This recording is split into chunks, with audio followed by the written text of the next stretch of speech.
For Q&A. We'll take some questions from the audience sitting here before we move and take some from the participants who joined virtually. The mic is there. Just a gentle reminder, please identify your name and media house before you go into the question. Hi sir, this is Siddhi from Reuters. Hi. Congratulations on the IPO. I had a few questions. My first question was, this is the timing basically. There's a lot of market uncertainty and volatility that's going around. I just want to get a sense on why you chose this particular period to launch the IPO. And secondly, I wanted to ask what was the push for doing the listing right now? Was it just the fact that an RBI particular regulation was mandating you to do it, or how much was the company actually ready to list? If you could throw light on these two questions first. Can you hear me?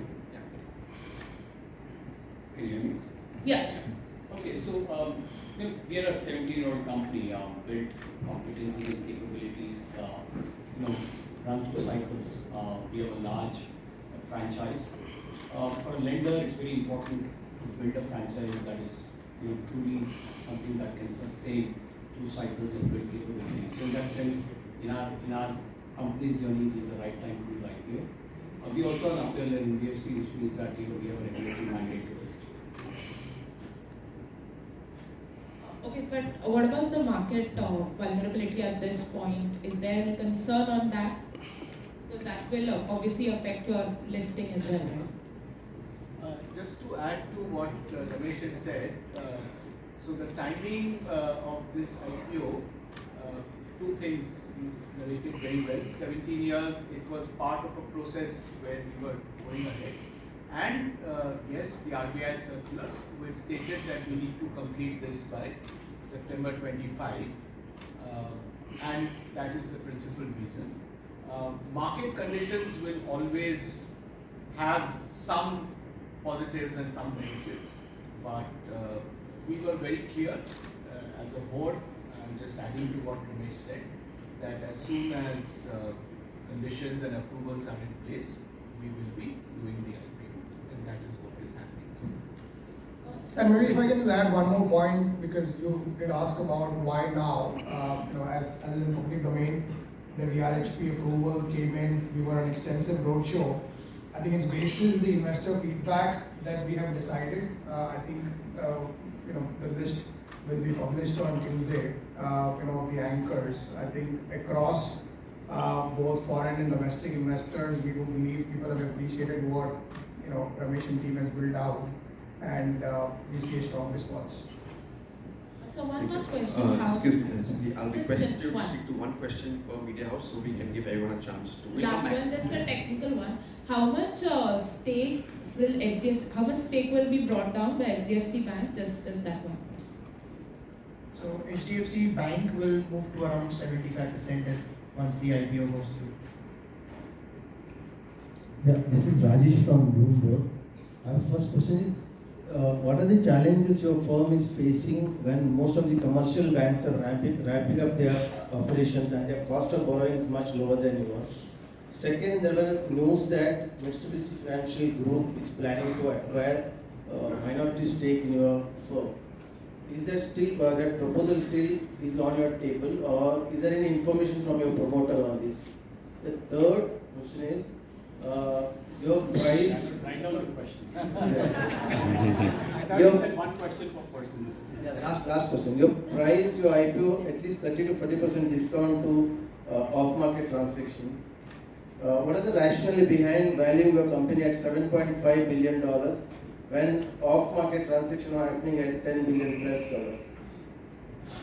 So your first question is on commercial banks also doing retail lending.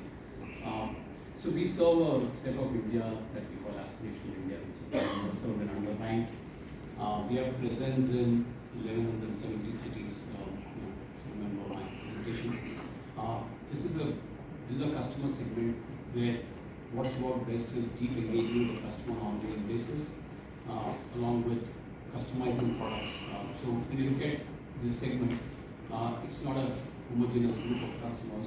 Each about business lending as a category, each town in India has a different set of businesses that are accounted for the local economy, and so what drives the cash flows of the local economy. So when we look at enterprise lending as a business, we say what does the local market need, what are the requirements that these customers have, and how does this tie up to the cash flows of this local economy. And so that's the capability that we have built. We believe that an NBFC model is the best suited for this high touch model that we work with. In terms of some investor interest, we are focused on the IPO. We filed our documents on October 30th, 2024. We've been talking to investors, and we believe that our focus is right now on the IPO. We'll make sure the IPO goes through. And the third question was on IPO pricing. See, the IPO pricing is something that has been determined, jointly by the entire syndicate. This is what we believe are the key strengths of this franchise, and seeing how peers are trading, where we believe we want to keep it attractive to investors. How a particular share trades in the unlisted market actually has no dimension of any engagement from the company, the management, or the BNLM. So we will not be able to comment vis-a-vis that. We have looked at it, as if this is an IPO, like in any other IPO. Evaluated what would be the right pricing for us to engage with investors, and I think that's the way we price this issue. Sir, good afternoon. I am Mehul Dani from FinTech Business.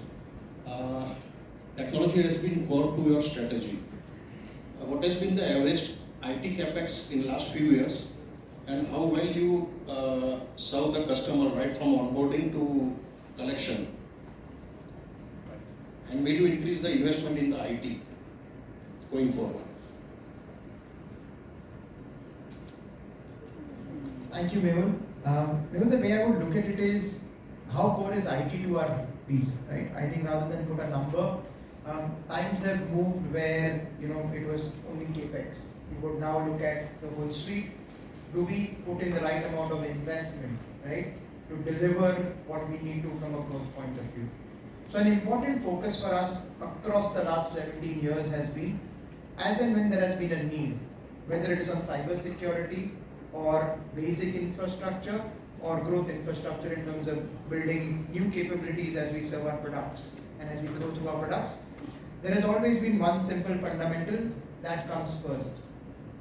As there has been challenging times over the last decade or so, not even once has the company actually shied away and put IT infrastructure or any form of IT investment at the back burner. That's been at the core. And that's how I would like the investing community to look at it. In terms of specific numbers, it's part of this large document. I'm sure you'll get it very quickly. But the message I would want to leave is IT investment continues to be a core focus, and that's what we'll work on as we go through as well. So, to add on to what Jay said, our businesses are very diverse. Think of a consumer loan, right, and think of a consumer durable loan. The maximum applications come around Dhanteras Day, right? When the application volume or the inquiry volume could be ranging from 25 to 50x of any other day, right? What we've done is to make sure that we have built the systems and processes to make sure that we don't decline applications on that day because we have too much of applications coming through. There could be other days when application volumes are relatively high. For example, most customers walk into and buy a consumer product between 4 and 7 p.m. on weekends. That's when we get the maximum traffic. In other products, for example, like a loan against property, there's a fair amount of engagement with the customer on an ongoing basis through the application process. And so what we've done is really build custom journeys. Our customer base has grown 2x in the last 3 years. Make sure that we made enough investments in technology so that that doesn't become a constraint. So adequate investments made ahead of time to make sure that we are maximizing the customer opportunity. So I'm Sangeeta from Economic Times. So this is regarding the forms of business, the draft regulations from RBI. You have also mentioned them as a risk factor in your prospects. What I wanted to know is that if these guidelines are implemented as is basis, and it talks about the parent doing the core lending business, which are the businesses that will remain with HDB Financial and what would be the AUM of that business? And one more thing, you said that bulk of the organization's borrowing is directly from HDFC Bank or from banks? No. I'll explain to you. Okay, I just wanted to know how much is it as a percentage. Thank you.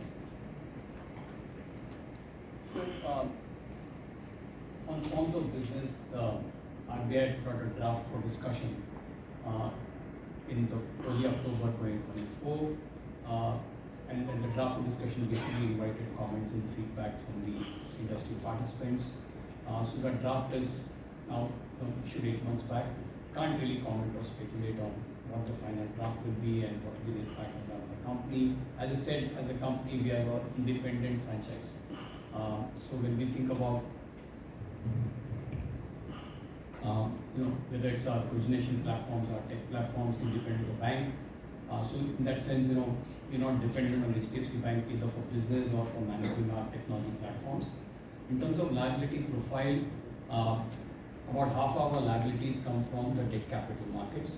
About 35% of our borrowings come from banks, and we have currently a relationship with 20 plus banks, and HDFC Bank is one of our lenders. Because it's an RPT, the quantum of debt that we take from HDFC Bank and the interest that we pay gets disclosed in our annual reports on an annual basis. HDFC Bank is, by the way, not our largest lender; it's one of our large lenders.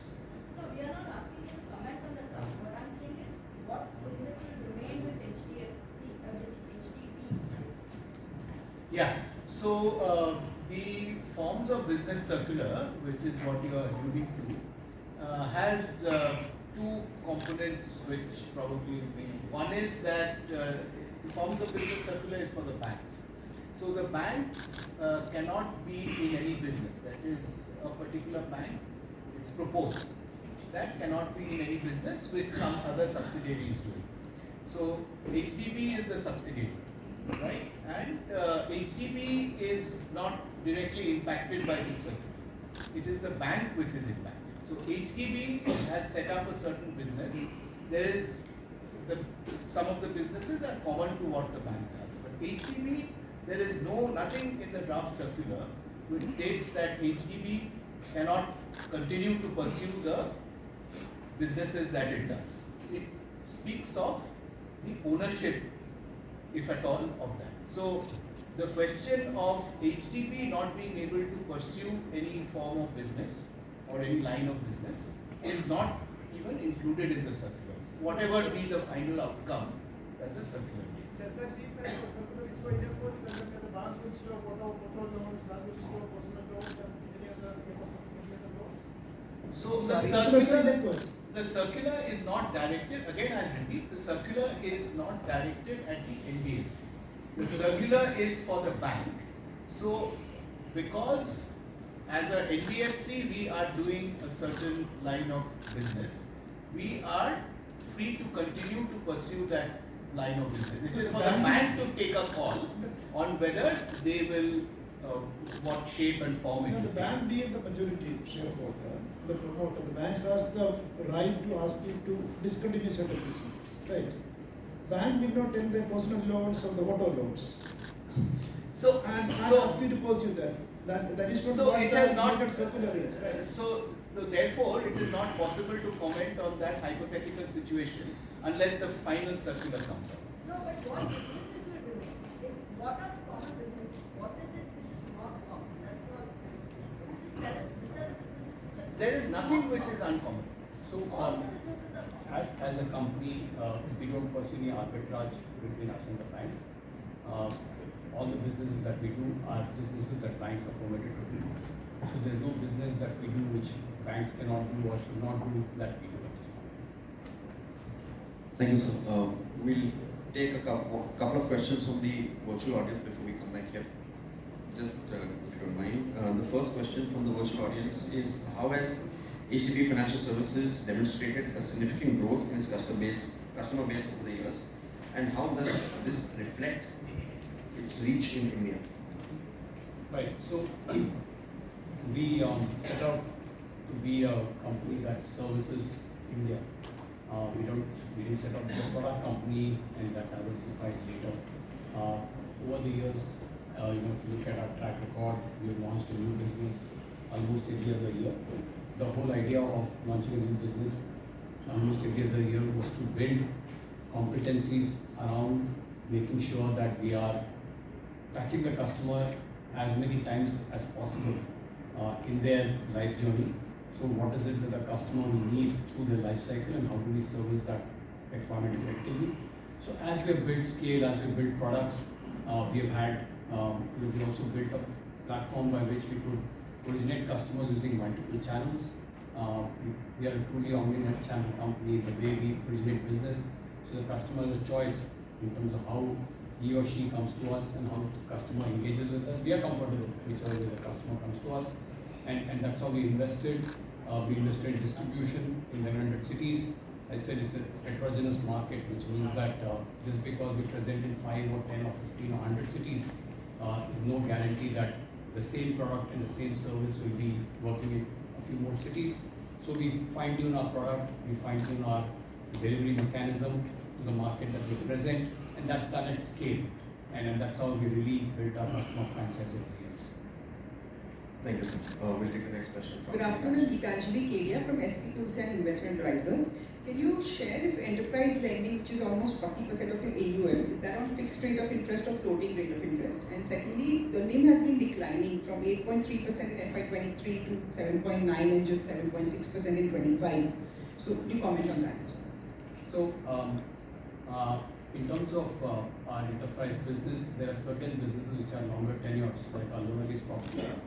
Those are on floating rate loans, but there are businesses such as gold loans and business loans, unsecured business loans that we give, which are typically shorter tenures, up to 3 years.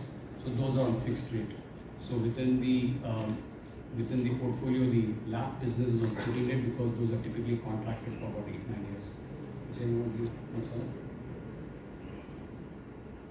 So your second question was? NIM is declining from 8.3% in 23 to 7.6%. Yeah. So the NIM, I think the way you should look at it is our yields have grown, right? And on the cost of borrowing, we actually match how we do in terms of borrowing, which is we match our tenor. So our book is approximately 3.5 years. Again, that's part of the disclosures. Our liability side is approximately 3.5 years. And what's happened in the last 3 years is when you look at from 2021, the rate of interest actually went up very sharply, almost 250 bps. And hence there has been a temporary, I would say contraction in NIM is the way we would look at it. So can you clarify how much of your AUM is on fixed and floating now, and how much of your borrowings are on fixed and floating now? So my LAP book is on The total AUM, not just that's what I'm saying. My LAP book is on floating, which is approximately 23%. Right? Balance everything is on fixed. And on the floating side, in terms of borrowings, it's a very similar percentage. It obviously varies from month to month, right? Because you will have loans come in and out. So it varies, but it's a very similar percentage that we try and maintain. So almost one-fourth is on floating. Is that a fair assumption? That would be fair. Thank you. Thank you. The next question from Subra from Business Standard. My question is on the circular again. I mean, did that have any bearing on the valuation? Were there investor concerns that going forward you may have to exit some businesses or?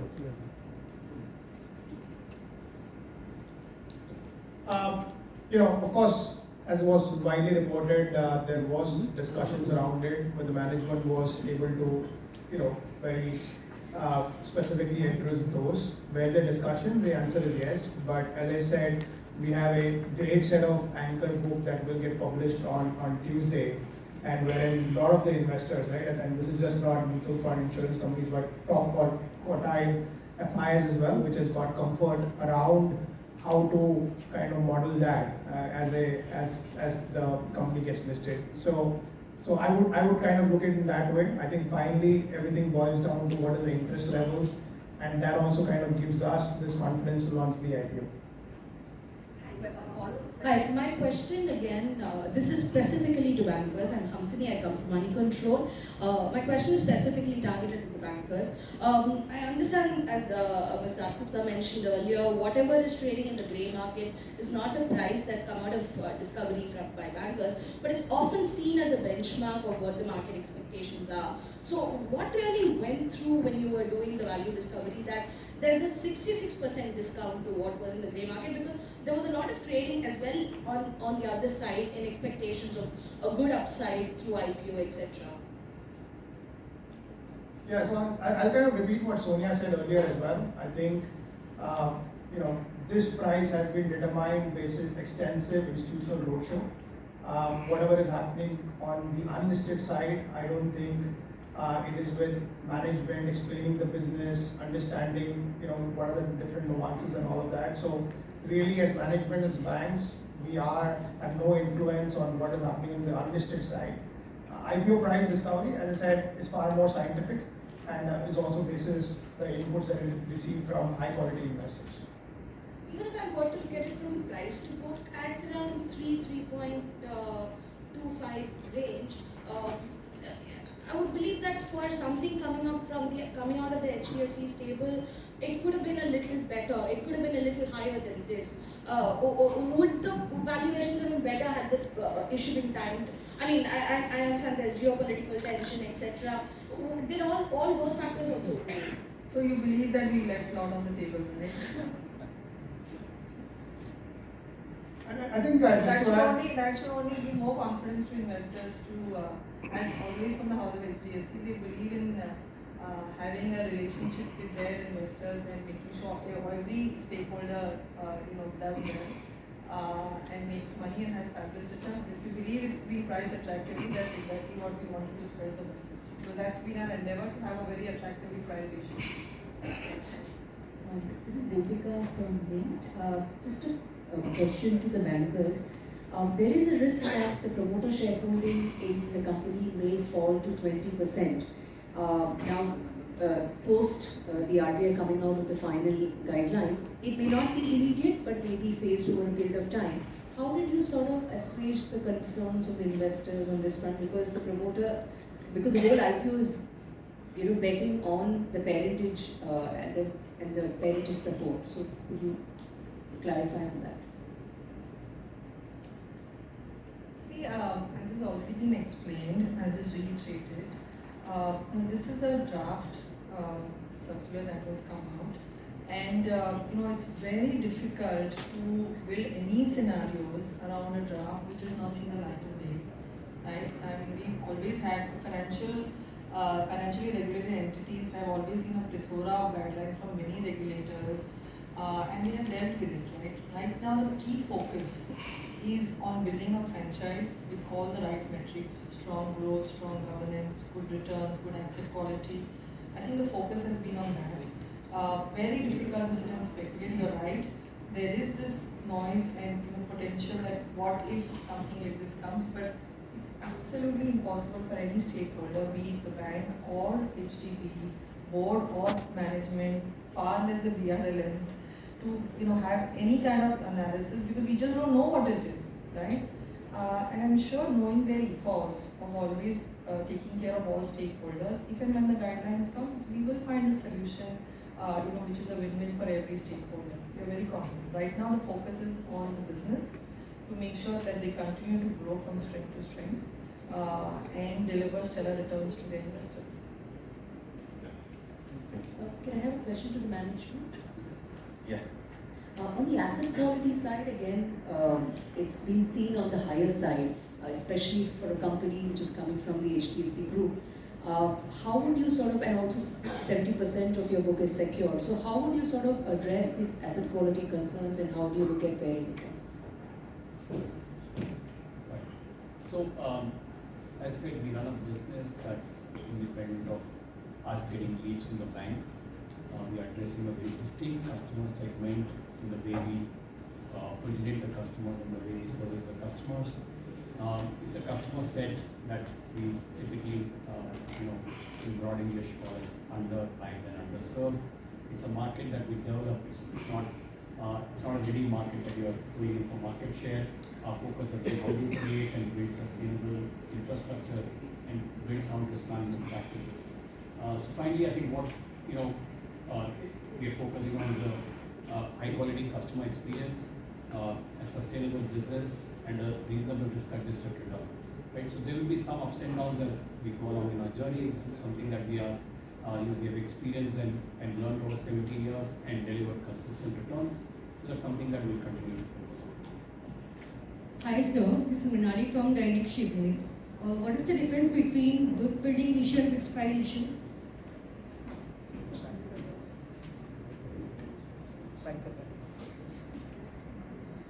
Sorry. Repeat the question. Fixed price issue is whether you just give one price and everyone is subscribed. In book building, we have a range, and investors can bid at any price point in the range of 700 to 740, for example, in this, and then we will decide the pricing basis where we get maximum demand and it clears the book. Sorry, I don't know. I can't see who asked that question. Oh, sorry. Okay. So this is not a fixed price. This is a book build. The next question from Joel Rebello, I work for the Economic Times. My question is to the company officials on DAS. I have been watching this company for the last 5 years or more. I just want to take Gopika's question a little bit forward. I have seen quarter over quarter or year over year asset quality fluctuates quite a lot. I've also seen margins fluctuating quite a lot. Your book has built quite rapidly. In the market as an investor today, there are other NBFCs which have a fast stable business or a fast stable environment that they work with. I understand that you're trying to do something which has not been done, or you're serving the underserved and all that. As an investor, why should I invest in HDB when I have other options? Yeah, so I'll first try to address with confidence that asset quality has been, when I talked of governance, asset quality has been top of the board's mind as well. And if you look at post-COVID, 2022 till now, the asset quality for an NBFC, which our CEO has explained, serves a segment who's underserved because perhaps the risk is slightly different in that segment. And in spite of that, the ratios are all reviewed. To maintain the gross stage 3 or gross NPA ratios at that level, and post that, the profitability that the company has demonstrated, consistently between 2022 till now, is something which we would expect the investors to look at, and specifically addressing your question, because this is the kind of return, the kind of profitability that very few have been able to demonstrate in this particular sector. That would be the reason why investors would and are possibly interested. Just a follow-up question. So how would you mitigate this asset quality risk in the future? You said that it's top of the mind of the board. Can you just elaborate on that? No, so it's not in the future. It has been consistent. It is continuing. It is rigorous focus on three things: underwriting, monitoring, and collection. And as the company has grown significantly over the last 3 years, this aspect not only has not been diluted, it has been strengthened. So that gives us the confidence that whatever has worked so far, we will continue to further strengthen that, so that we make sure that as we grow, so the growth has been significant. It was 60,000 crore of AUM a few years back. It is now 1 lakh plus AUM, 1 lakh plus AUM. This significant growth has been accompanied by a significant improvement in the gross stage 3 ratios post, which was there at the time of COVID, and what we have managed to bring now. And the focus of the management will continue to be on doing everything possible to ensure quality, to ensure growth with quality. And that is the key differentiator which I think, which sets and would set HDB apart from many of the other finance companies which may be operating in the market. Thank you so much. Thank you.